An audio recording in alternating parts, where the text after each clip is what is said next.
Good morning, happy Sunday. না, আজকে কিন্তু হ্যাপি সানডে বলা যায় না, বলা যায় কুয়াশা পড়া সানডে। আজকে বাইরে একদমই রোদ্দুর নেই, এখন বাজে বেলা 11টা। চলে এসেছি রান্নাঘরে রান্না করব বলে।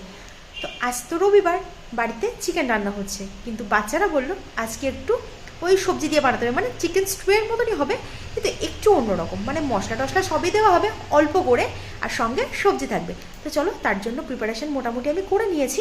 ভাত হয়ে গেছে, ভাতটাকে ফ্যান ঝরাতে দিয়েছি। পেঁয়াজ, রসুন, আদা, টমেটো, গাজর আর শুকনো লঙ্কা সব কিছু এখানে ভিজিয়ে রেখে দিয়েছি। এখানে গোলমরিচটা ভেজে নিয়েছি, এবার এটাকে গুঁড়ো করতে হবে।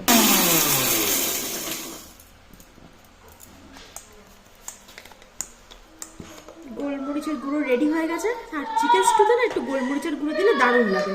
তো এখন এসেছি পেঁপে পারবো বলে। আমাদের বাড়িতে না পেঁপে অনেকগুলো গাছ ছিল, কিন্তু এখানে এই র্যাকেট খেলা হবে বলে পেঁপে গাছগুলোকে কেটে দেওয়া হয়েছে। তবে একটা ছোট্টখাট্ট গাছ আছে, বাচ্চা গাছ, তার থেকে পেঁপেটা পাড়া হবে এখন।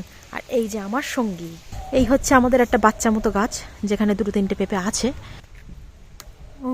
পাড়া হয়ে গেছে, কই দেখি। পেঁপে একদম তোর মুখের মতো। পেঁপেটার অবস্থা দেখো, ঠান্ডার জন্য এটা বড় হতে পারেনি। বাইরে আজকে রোদ্দুর নেই, কিন্তু প্রচন্ড পরিমাণের হাওয়া দিচ্ছে। বন্ধুরা, আমাদের গ্যাসটা ঠিক করে দাও যাতে একটু আমি ম্যাগি খেতে পারি। আমাদের গ্যাসের অবস্থা খারাপ হয়ে গেছে, প্লিজ প্লিজ। তো রান্নার জন্য এখানে মাংসটা রেডি করে নিয়েছি, এখানে সমস্ত সবজিগুলো কেটে নিয়েছি, এবার রান্নাটা বসিয়ে দেবো।